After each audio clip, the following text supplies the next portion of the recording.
5 বার বিশ্বকাপ জয়ী ব্রাজিলের সামনে এখন নরওয়ে, এখন আর্লিং হাল্যান্ড। নরওয়ের পারফরমেন্স কেমন ছিল আইভরি কোস্টের বিপরীতে সে তো আমরা কালকে দেখেছি। দুর্দান্ত খেলেছে নরওয়ে এবং খেলে জিতেছে। Well done Norway, very well deserve. কিন্তু আইভরি কোস্ট কিন্তু খুব খারাপ খেলেনি, খুব দুর্দান্ত পারফরমেন্স করে শেষ পর্যন্ত হেরেছে নরওয়ের কাছে। রাউন্ড 32 জমে উঠেছে। একদিকে যেমন ইউরোপিয়ান দলগুলো হারবে সেটা আমরা এক্সপেক্টই করিনি, যেটা নেদারল্যান্ডস এবং জার্মান হেরে গিয়ে প্রমাণ করেছে। অন্যদিকে কিন্তু মেক্সিকোর উল্লাস এবং তার পাশাপাশি ফ্রান্সের বিজয় প্রমাণ করে দেয় যে FIFA World Cup 2026 is unbeatable and unforgettable. So FIFA 2026 নিয়ে আমাদের রেগুলার আয়োজন Desh Rupantor present striker sponsored by Phoenix Finance welcome করছি আমি হোস্ট তাসনুফা মোহনা। আজকে আমার প্রথম যিনি গেস্ট আছেন তিনি হচ্ছেন Mohammad Rabiul Islam Milton, senior additional executive director marketing and communication Walton hi tech industries PLC, জনপ্রিয় সঙ্গীত শিল্পী Luipa. Welcome to the show. কেমন আছেন ভাইয়া? কেমন আছেন লুইপা? আগে জিজ্ঞেস করবো না কোন দল সাপোর্ট করেন, কারণ যেহেতু রিসেন্ট যে খেলাটা নিয়ে সব থেকে বেশি কথা হচ্ছে সেটা হচ্ছে নরওয়ে ভার্সেস আইভরি কোস্ট, সেটাতে একটুখানি আসতে চাই, কারণ এখানেও কিন্তু কোথাও না কোথাও ব্রাজিল আর্জেন্টিনার গন্ধ পাওয়া যায়। বিকজ আগামী 6 তারিখে নরওয়ের বিপরীতে ব্রাজিলের রাউন্ড 16 যে খেলা পড়ছে। সো নরওয়ের জিতে যাওয়াটা কি এটা ব্রাজিলের জন্য একটুখানি কঠিন হয়ে গেল, নাকি আইভরি কোস্ট হলে ভালো হতো? আমার মনে হয় যে আইভরি কোস্ট এবং নরওয়ে যেই হতো না কেন, গ্রাফিক্যালি ব্রাজিলের যে খেলার গ্রোথ, দুই টিমের কেউই আসলে টিকবে না ব্রাজিলের সাথে। আর গতকাল নরওয়ের খেলার চেয়ে আমার কাছে আইভরি কোস্টের খেলাই ভালো লেগেছে। আপনি যদি আমাকে মার্কিং করতে বলেন, অবশ্যই আইভরি কোস্টকে এগিয়ে রাখবো। যদি আপনি স্কোরিং এর কথা বলেন, স্কোরিং এ নরওয়ে 2-0 গোলে জিতেছে, বাট আইভরি কোস্ট যেখানে পিছিয়ে ছিল ওদের ফিনিশারের অভাবে। বাট ওভারঅল আমার মতে কন্ট্রোভার্সি থাকতে পারে, বাট আমার মতে নরওয়ের চেয়ে আইভরি কোস্ট ভালো খেলেছে। কিন্তু প্রথম দিকে তো আইভরি কোস্ট অনেকগুলো শট মিস করে গেছে এবং সেটা সুযোগই কিন্তু বড় দলরা নিয়ে থাকে, যেটা করেছে আমি সেটাই বললাম যে ফিনিশারের অভাবেই আইভরি কোস্ট মানে হারতে হয়েছে। বাট ওভারঅল আপনি যদি বলেন যে মিডফিল্ড এবং অন্যান্য জায়গাগুলোতে, এগুলোতে আইভরি কোস্ট নরওয়ের চেয়ে ভালো খেলেছে। আর নরওয়ে যে মানে ফাঁকা স্পেসে খেলেছে, ফাঁকা স্পেস করে খেলেছে, এই স্টাইলেই নরওয়ে রেগুলার খেলে। এই স্টাইলে যদি খেলে তাহলে ব্রাজিলের কাছে ধরা খেয়ে যাবে। তার মানে ব্রাজিল মোস্ট ফেভারিটের মধ্যে আছে, এটা খুব বুঝতে পারছি। কিন্তু স্ট্যাটিক্স আরেকটা আছে যে ব্রাজিল এবং নরওয়ের এর আগে 4টা ম্যাচ হয়েছে এ যাবতকালে, তার মধ্যে এক্স্যাক্টলি দুটোতে ড্র করেছে, দুটোতে নরওয়ে জিতেছে। মানে ব্রাজিলের জেতার রেকর্ড নেই, বাট এটা কোনো বিষয় না, এখন সিচুয়েশন আবার আলাদা। এইটা নিয়েই কিন্তু লুইপা এখন খুব সরগরম একটা আলাপ চলছে যে নরওয়ের সাথে শেষ পর্যন্ত ব্রাজিলের খেলা পড়লো, হু নোজ যে আসলে সামনে কি হতে যাচ্ছে, যেহেতু এখনো পর্যন্ত নরওয়েকে ডিফেট করার কোনো ধরনের কোনো রেজাল্ট ব্রাজিলের নেই। কিন্তু আমার কাছে মনে হয় যে ব্রাজিলের খেলার ধরনটা কিন্তু পরিবর্তিত হয়েছে। লাস্ট খেলায় আমরা যেটা দেখেছি, আমরা খুব আনএক্সপেক্টেড একটা ধরন দেখেছি আসলে ব্রাজিলের খেলার। তো আমার কাছে মনে হয় যে কি হবে এটা এখনই আসলে প্রেডিক্ট করা যাচ্ছে না। তাদের দলটাকে আসলে মেলে ধরছে, তাদের পারফরমেন্সটাকে আরো অনেক বেশি মেলে ধরছে ডে বাই ডে। তো লাস্ট জাপানের সাথে ম্যাচের সেকেন্ড হাফের কথা যদি বলেন, ওই স্টাইল যদি ধরে রাখতে পারে তাহলে আমার মনে হয় যে নরওয়ে যে স্টাইলে খেলে 3-4টা গোল হওয়াটা অস্বাভাবিক কিছু। আশা করা যাচ্ছে যে ব্রাজিল 3টা গোল দিবে, এটা আমি মনে করি। কিন্তু এখানে একটা কথা আছে যে কার্লো আনচেলত্তি কিন্তু বারবারই করে প্রেসারে পড়তে হচ্ছে এবং আসলে পরীক্ষার মধ্যেই তিনি পড়ছেন। কারণ হচ্ছে দেখেন আপনি পাকুতা কিন্তু ইনজুরিতে ছিল, সেখানে কিন্তু মার্টিনেলো আবার ইনজুরিতে।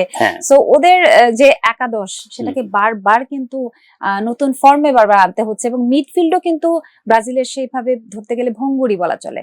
এই ক্ষেত্রে আসলে মানে কি রিস্কটা থেকে যাচ্ছে না? আপনি যদি পাকেতা এবং মার্টিনেলির কথা বলেন, পাকেতা যে ফাইনালের আগে যে ফিট হবেন এটা নিশ্চিত, এটা একেবারে নিশ্চিত, খেলার সম্ভাবনা নেই। সেইখানে হয়তো রাফিনা খেলবে, এছাড়া আরো একজন আছে, নামটা ঠিক মনে রায়ান আছে। তো রাফিনিয়াই সম্ভাবনা বেশি খেলার, বাট রাফিনিয়া যে পুরোপুরি ফিট সেটাও বলবো না, 2টা ম্যাচ সে খেলে নাই। এখানে এসে অ্যাডজাস্ট করা, মানে এরকম রানিং একটা টিমের সাথে, রেগুলার একাদশের সাথে রানিং অ্যাডজাস্ট করা একটু ডিফিকাল্ট হবে, এই জায়গাটা একটু ভুগতে হতে পারে। বাট আমার মনে হয় যে দিন শেষে ওই যে কার্লো আনচেলত্তি, সে আপনি জানেন নিশ্চয়ই যে কার্লো আনচেলত্তি ইউরোপিয়ান লিগের সবচেয়ে বেশি চ্যাম্পিয়ন্স ট্রফি জয়ী একদম ঠান্ডা মস্তিষ্কের একজন কোচ। সো ব্রাজিল টিমটাকেও সে ধীরে ধীরে গড়ে তুলছে। মাত্র তো 1 বছর হলো, যদি সে 2 বছর 2.5 বছর সময় পেত এই টিমটাকে গড়ার, তাহলে আমার কাছে মনে হয় যে ফ্রান্সকে যখন সবাই এখন ধরে রাখে যে 1 নম্বর দাবিদার বা 1 নম্বর টিম, তখন ব্রাজিলকে গুনতে হতো। লুইপা, আর্জেন্টিনার যেসব ফলোয়ার রয়েছে বাংলাদেশে, তারা আর্জেন্টিনার খেলা মন দিয়ে দেখে এবং খুব এনজয় করে, নো ডাউট, কিন্তু ব্রাজিলের খেলা কি আরেকটু বেশি মন দিয়ে দেখে? খেলা আসলে আমরা শিল্পীরা যারা আছি আমরা সবাই একসাথে দেখি, যেহেতু খেলাটা আসলে আমাদের জন্য একটা সেলিব্রেশন, এবং আমরা খেলা মন দিয়ে দেখি না, আমরা সাপোর্টার্সদেরকে মন দিয়ে দেখি যে কে কখন কিভাবে চিৎকার করছে, কার চিৎকার করার সম্ভাবনা আছে। তো সেটা নিয়ে আসলে ওই বিষয়টা নিয়ে, এবং খেলা দেখার টাইমিং, সবাইকে এক জায়গায় হতে হবে, চাঁদ দেখা কমিটির মতো আমাদের একটা খেলা দেখা কমিটি আছে। সো ওই বিষয়গুলো নিয়ে, ওই আনন্দটা নিয়ে আসলে আমরা খুব বেশি এক্সাইটেড থাকি। আচ্ছা, বাংলাদেশের ফ্যানরা এত বেশি আবেগে অনেক জায়গায় মারামারি লেগে যায়, আমরা যতদূর জানি, কিন্তু যারা আসলে সিঙ্গার রয়েছে, গ্রুপ করে যারা খেলা দেখছো তোমরা, তাদের ফ্যানদের মধ্যে কি ধরনের মারামারি লাগে? সেটা কি খুব মানে সুইট, খুব মজার নাকি? খুবই মজার। আমরা যখন সিঙ্গার্সরা একসাথে খেলা দেখি, কয়েকদিন ধরে দেখছি আমরা আসলে এই বিশ্বকাপে সবাই একসাথে দেখছি, সো আমাদের দেখা যায় যে দুটো গ্রুপ থাকে, ব্রাজিল এবং আর্জেন্টিনা। সো যারা অ্যান্টি গ্রুপ, তাদের খেলা যেদিন হয় সেদিন আমরা আবার একটু প্রথমে খোঁচা দিতে থাকি খেলার সময়, যখন একটু একটু মিস করে তখন একটু খোঁচা দেই। আবার শেষের দিকে গিয়ে দেখি যে যদি মন খারাপ হয়ে আসছে তখন আবার একটু সবাই সমবেদনা জানানোর চেষ্টা করি। আবার যখন উইন করে তখন আমরা সবাই একসাথে কিন্তু আনন্দ করি, একসাথে সেলফিটা তোলা হয়। মানে ঘুরে ফিরে সবাই চাইছে যে আর্জেন্টিনা এবং ব্রাজিল একসাথে হোক, মুখোমুখি হোক, এবং আমরা চাইও যে একসাথে একটা খেলাও হোক। ভাইয়া, এই প্রশ্নটাই আমি করতে চাইছি যে যদি এরকম মানে যেভাবে এগোচ্ছে রাউন্ড 32, রাউন্ড 16 এ গিয়ে, কিংবা এরপরে সেমিফাইনাল, কিংবা আমি যদি একদম ফাইনালে পর্যন্ত, আমরা প্রেডিকশন তো করতেই পারি, আমরা এখানে স্টুডিওতে বসে আছি, যা খুশি প্রেডিকশন করতে পারি। যদি এরকম হয় যে আর্জেন্টিনার সঙ্গে ব্রাজিলের খেলা পড়লো সেমিফাইনালে গিয়ে এবং স্পেনের সঙ্গে ফ্রান্স, তাহলে কি বিষয়টা ইউরোপিয়ান ক্লাসিক এবং ল্যাটিন ক্লাসিকের মধ্যে একটা যুদ্ধ হয়ে যাচ্ছে না? বিষয়টা তাই, যদি প্রেডিকশনের রেজাল্ট এরকম হয় যে এই পাশ থেকে আর্জেন্টিনা ব্রাজিল সেমিফাইনাল খেলবে, মানে যেভাবে সাজানো আছে তাতে করে ধরে নিতেই পারি আর্জেন্টিনা ব্রাজিল সেমিফাইনালে খেলবে, আর এদিকে স্পেন ফ্রান্স সেমিফাইনালে খেলবে। তো আপনি যেটা বললেন যে এদিকে ল্যাটিন, এদিকে ইউরোপ, যুদ্ধ হবে। দিন শেষে ফাইনালে গিয়ে ল্যাটিন এবং ইউরোপের মধ্যেই গত বছরের 22 ফাইনালের মতোই একটা যুদ্ধ সম্ভাবনা। যদি এরকম যুদ্ধটা হয় সেক্ষেত্রে আপনি কার পক্ষে? যদি ফাইনালের কথা বলেন তাহলে ডেফিনেটলি আর্জেন্টিনার পক্ষে। আমি আর্জেন্টিনার খুব মানে পোর ভক্ত। কিন্তু আমি তো জানি আপনি ইউরোপিয়ান যে লিগ গুলো রয়েছে, রিয়াল মাদ্রিদ, এদের খেলা খুব দেখেন। ল্যাটিনের লিগ গুলো দেখার সুযোগ নেই, এবং সারা পৃথিবী আসলে বুধ হয়ে আছে ইউরোপের লিগের প্রতি। আপনি যদি লা লিগা বলেন, ইংলিশ প্রিমিয়ার লিগ বলেন, বুন্দেসলিগা বলেন, মানে ইতালি লিগ বলেন, সো এইগুলো নিয়েই মানুষের বেশি, এবং ল্যাটিন যত বড় খেলোয়াড়রা সবাই ইউরোপ লিগই বেশি খেলে। ওই জায়গা থেকে আসলে ফ্যাসিনেশনটা তৈরি। যে ব্রাজিল আর্জেন্টিনা নিয়ে বারবার করে কথা হচ্ছে, বলছিলাম যে ব্রাজিলের সঙ্গে যদি আর্জেন্টিনা খেলা পড়ে তাহলে ফাইনালটা আসলে কেমন মজা হবে। কিন্তু তাছাড়াও একটা কথা ব্রাজিল ফ্যানরা বলছে যে আগের বিশ্বকাপে তোমরা ওয়ার্ল্ড কাপ পেয়েছো, এবার আমরা পাবো। তুমি এই জায়গাটাতে আসলে মানে কিভাবে এটাকে আসলে বলবে যে না না তোমরা পাবে না, আমরাই পাবো বা কিছু? ওই জায়গাটাতে একটা যুদ্ধ, একটা রণক্ষেত্র কিন্তু তৈরি হয়ে গেছে আমাদের মধ্যে অলরেডি। আর সাধারণ মানুষের মতো আমরা আসলে অনেক সময় দেখা যায় না বুঝেই আমার দলই জিতবে এই বিষয়টাতে বেশি প্রেশারাইজ করে থাকি। বাট এটার মধ্যে একটা মজাও আছে, আমরা তো বলেই যাচ্ছি যে আর্জেন্টিনাই জিতবে, আর্জেন্টিনা আবারও কাপ নিবে, বাট ব্রাজিলিয়ানরা যখন বলছে যে না এবার আর সেই সুযোগ নেই, এবার আমরা নিচ্ছি, ওই ফাইটটার মধ্যে কিন্তু একটা সুইটনেসও আছে, একটা মজাও আছে। আর ওই যে যেটা বললাম যে আমরা যারা আর্টিস্টরা যারা সবাই একসাথে বসে খেলা দেখছি, আমরা বেসিক্যালি গুটি কয়েক খেলোয়াড়ের ভক্ত, কারণ আমাদের মনে হয়েছে যে আমরা তাদের সাথে কানেক্ট করি কিভাবে, তারাও আর্টিস্ট, আমরাও আর্টিস্ট, এবং গান গাওয়ার কারণে আসলে সৌভাগ্য হয়েছে যে পৃথিবীর অনেক দেশে যাবার। সে কারণে যখন আমার মনে আছে স্পেনে গিয়েছি, বার্সেলোনাতে গিয়েছি, ওখানে যে একটা ফুটবলের একটা এনভায়রনমেন্ট, ওটা দেখে আসলে তখন মনে হচ্ছে যে কোথায় বসে মেসি গিয়ে কফি খেয়ে আসছেন এক কাপ। তো ওই বিষয়গুলো আসলে খুব কানেক্ট করে। আর ওই জিনিসগুলো আসলে যখন আমরা খেলা দেখি আমাদের মধ্যে আনন্দ কাজ করে, ইমোশনাল যায়, কিন্তু ওই বিষয়গুলো আসলে ছোট ছোট, নো ডাউট। খেলার মাঠে আবার একটুখানি ফিরে আসবো, নরওয়ের আর্লিং হাল্যান্ড, তাকে পুরো ম্যাচ জুড়ে যতটা কুল ভাবে খেলতে দেখা গেছে, এমনকি গোল দেওয়ার পরেও আন্তরিও নুসা যখন গোলটি করলেন, তার পরবর্তী গোলটা তো আর্লিং হাল্যান্ডে করেন, এবং করেই তো আসলে বুঝিয়ে দিলেন যে না মানে এখানে আইভরি কোস্টের আর কোনো জায়গা নেই, আলটিমেটলি রাউন্ড 16 তারাই যাচ্ছেন। শেষ পর্যন্ত খেলা শেষেও তাকে যে রকম ভাবে দেখা গেছে, মানে যেভাবে ক্যামেরাটা তার দিকেই তাক করা ছিল, তাকে আপনি কিভাবে বর্ণনা করবেন? আর্লিং হাল্যান্ড আসলে আপনি দেখবেন যে ইংলিশ প্রিমিয়ার লিগেও ম্যান সিটিতে খেলে, সেখানেও বেশি মানে অন্যান্যদের মতো আপনি রোনালদোর মতো বা এমবাপ্পের মতো অনেক বেশি মানে এক্সপ্রেসিভ না, অনেক বেশি না। হ্যাঁ, ওর মধ্যে একটা সোবারনেস আছে বা একটা আছে। আমার মনে হয় যেটা আবহাওয়াগত কারণে নরওয়ের এবং আপনি জানেন নর্ডিক অঞ্চলের মানে সবসময় ঠান্ডা, তো মানসিক ভাবে হয়তো এরকম ঠান্ডা, যার কারণে ওর মধ্যে ওই সোবারনেসটা কাজ করে, এটা আমার মনে হয়। খেলা শেষে ওদের যে সেলিব্রেশনটা ছিল সেটা কিন্তু খুব দেখার মতো, অসাধারণ। এরা ভাইকিংস জাতি আপনি জানেন, এবং ওদের দলে একজন আছে ওডেগার্ড। আপনি ওয়েব সিরিজ নেটফ্লিক্সে ভাইকিংস দেখেছেন কিনা জানি, ওইখানে একজন নেতা আছে রেগনার লথব্রুকের সাথে একজন সহকর্মী, তার নাম ওডেগার্ড। আমার মনে হয় ওইখান থেকে উদ্বুদ্ধ হয়ে একজন যোদ্ধার নাম হিসেবে ওডেগার্ড রেখেছে, এবং নরওয়ের ওডেগার্ড কিন্তু দুর্দান্ত খেলে, আপনি দেখেছেন নিশ্চয়ই। আচ্ছা, পুরো খেলাটা আমরা শুধুমাত্র ব্রাজিল, নরওয়ে কিংবা আইভরি কোস্টের মধ্যেই না থাকি, আমরা একটু পরবর্তী ম্যাচের দিকেও এগোবো, কারণ হচ্ছে ইউরোপিয়ান লিগ নিয়ে আপনি কথা বলছিলেন, এবং কালকে ফ্রান্সের সঙ্গে সুইডেনের খেলা হচ্ছে। পরবর্তী যে ম্যাচটা ছিল সেখানে স্বভাবতই ফ্রান্স এগিয়ে আছে, আমরা জানি, ফ্রান্সকে অনেক অনেক অভিনন্দন। কিন্তু খেলাটা নিয়ে আমরা একটুখানি কথা বলতে চাই যে এখানে সুইডেন ভালো খেলেছে, মানে কোনো সন্দেহ নেই, কিন্তু যেখানে ফ্রান্সের এমবাপ্পে জোড়া গোল করলো এবং মাঝখানে বারকোলা গোল করলো, সেখানে গিয়ে তো আসলে সুইডেন ধোপে টিকতে পারেনি। আলটিমেটলি যদি আপনি মানে ম্যাচ হিসেবে চিন্তা করেন, রাউন্ড 32 তে সবাই ভালো, কিন্তু ওভারঅল ফ্রান্স সুইডেন কেমন খেললো? স্ট্যাটিক্সটা তো বলে অবশ্যই ফ্রান্স অনেক এগিয়ে। আপনি যদি বিশ্বকাপের আগেই বলেন যে ভাইবটা, সেখানেও ফ্রান্স এক নম্বরে আমি বলি, আমার মনে হয়, এবং খেলা শুরু হওয়ার পর থেকে এক নম্বরে। এবং যেভাবে শুরু থেকে খেলছে, ব্রাজিল যেমন ম্যাচ বাই ম্যাচ গ্রো করেছে, কিন্তু ফ্রান্স কিন্তু শুরু থেকেই অনেক ভালো করছে, শুরু থেকে মানে 100 দেওয়ার মতোই। আর গতকাল আপনি যদি সুইডেনের কথা বলেন, সুইডেনের বল পজিশন ছিল 39, আর ফ্রান্সের ছিল 61। সো এখানে আসলে পার্থক্য বোঝা যায়, বল পজিশনস, তারপর অ্যাটাকিং এবং শটস অন টার্গেট।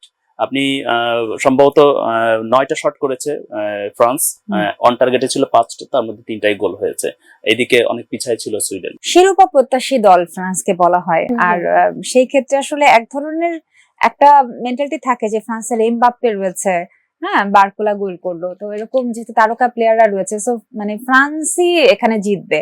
যদিও আসলে যদি আমরা রাউন্ড 32 আগের ম্যাচগুলোতে দেখি, যেখানে নেদারল্যান্ডস ভয়াবহভাবে হেরে গেল, যেখানে আসলে মানে মরক্কো জিতে গেল, ইনফ্যাক্ট জার্মান হেরে গেল, এগুলো আমাদের জন্য খুবই অপ্রত্যাশিত ছিল।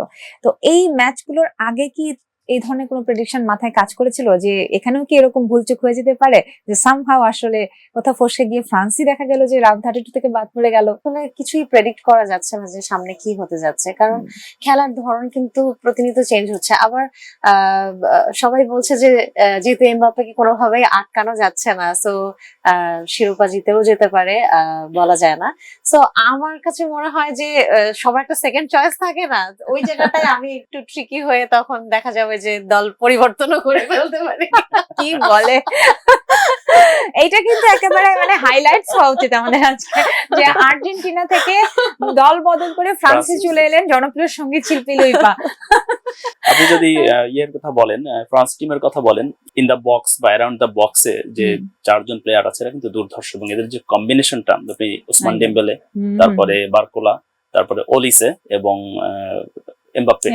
তো ওলিসে আপনি যদি এমবাপ্পের 6টা গোল বাদ দেন এই টোটাল 4টা ম্যাচে, তাহলে আমার মনে হয় যে ডেম্বেলে এবং এমবাপ্পের চেয়ে ওলিসেকে আপনাকে পয়েন্ট এগিয়ে রাখতে হবে। এই প্রসঙ্গটা নিয়ে আজকে আমি আমার বাসাতেও আলাপ করছিলাম, এবং প্রসঙ্গটা আমি আনতেই চাচ্ছিলাম যে আসা উচিত আসলে, কারণ হচ্ছে আমরা তারকা খেলোয়াড় নিয়ে অনেক বেশি কথা বলি, খেলোয়াড় এবং গোল স্কোরিংটা দেখি কে গোল করলো, কিন্তু এর পেছনে যারা, তারা যে কি দুর্দান্ত খেলছে। মানে ওলিসের খেলাটা আপনি যদি ওকে ফলো করেন, দেখবেন যে মন ভরে গেছে খেলা, নিঃসন্দেহে। এবং কালকে সত্যি বলতে ফ্রান্সের খেলা দেখে আমার ভীষণ ভীষণ ভালো লেগেছে। আমার কাছে মনে হয়েছে সামহাও মানে কেন ফ্রান্স আলাদা, ফুটবল মাঠের দিকে তাকিয়ে থাকলে এবং ফ্রান্সের খেলা দেখলে সেই জিনিসটা আলাদা করে বোঝা যায়।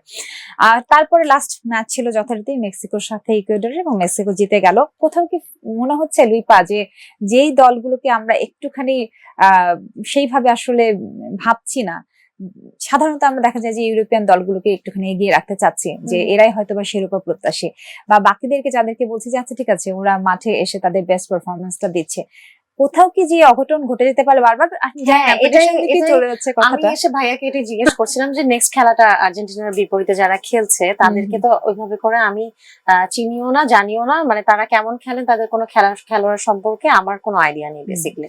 তো আমি ভাইয়াকে জিজ্ঞেস করছিলাম যে আসলে কি হতে পারে, উনি সেই দলটা সম্পর্কে আমাকে জানালেন। সো যেখানে জানি না যে আমার প্রিয় দলের বিপরীতে যারা খেলছে তাদের পারফরমেন্স কেমন হতে পারে, সেখানে কিন্তু আসলেই ফসকে যেতে পারে যে কোনো সময়। রেজাল্টটা আসলেই কি হবে আমিও এটা বারবার করেই বলছি।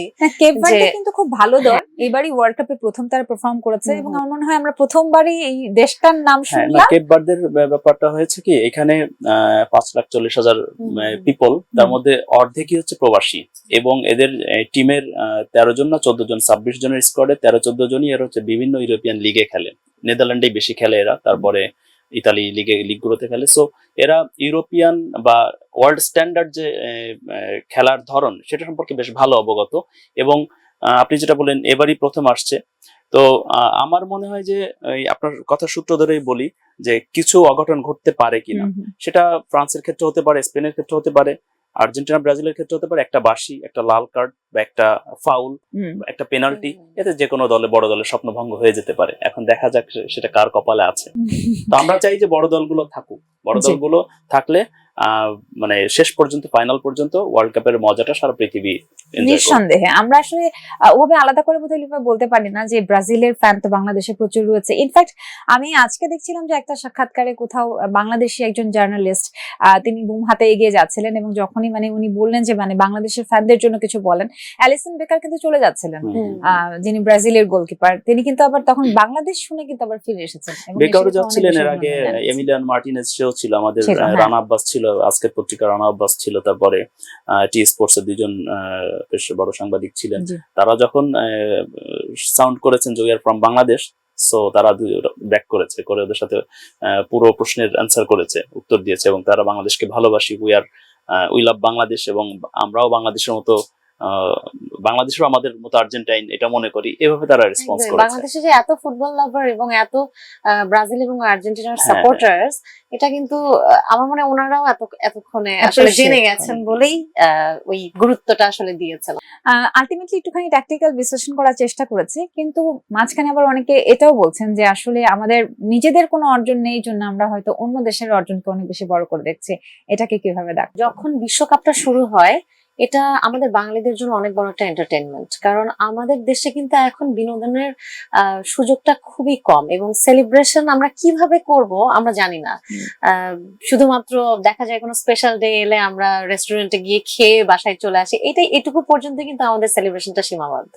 বাট যখন বিশ্বকাপ শুরু হয় আমার মনে হয় যে বাঙালিদের নিজেদের মধ্যে একটা ভালোবাসা, একটা বন্ধন, একটা অন্যরকম সেলিব্রেশন করার যে ব্যাপারটা, একটা আত্মিক সম্পর্ক, সেটা আরো বেশি দৃঢ় হয় ফুটবল খেলার মাধ্যমে, বিশ্বকাপ ফুটবল খেলাটার মাধ্যমে। এবং ওয়ার্ল্ড এর মধ্যে এটা সবচেয়ে বড় একটা সেলিব্রেশন, আমরাও দেখতে পাচ্ছি, আমরাও সেটাকে আনন্দ নিয়ে উপভোগ করতে পারছি, এটাই তো সবচেয়ে বড় ব্যাপার বলে আমার মনে হয় যে এভাবে পজিটিভলি দেখা উচিত, এত ছোট করে দেখার কিছু নেই, কারণ এটা তো আসলে একটা দেশ কেন্দ্রিক কোনো কথা নয়, এটা পুরো ওয়ার্ল্ড নিয়ে আমরা কথা বলছি। The greatest show of art বলা হয় ফিফা ওয়ার্ল্ড কাপকে। So thank you so much Luipa, এত সুন্দর করে খুব পজিটিভলি বলটাকে পাস করে দেওয়ার জন্য।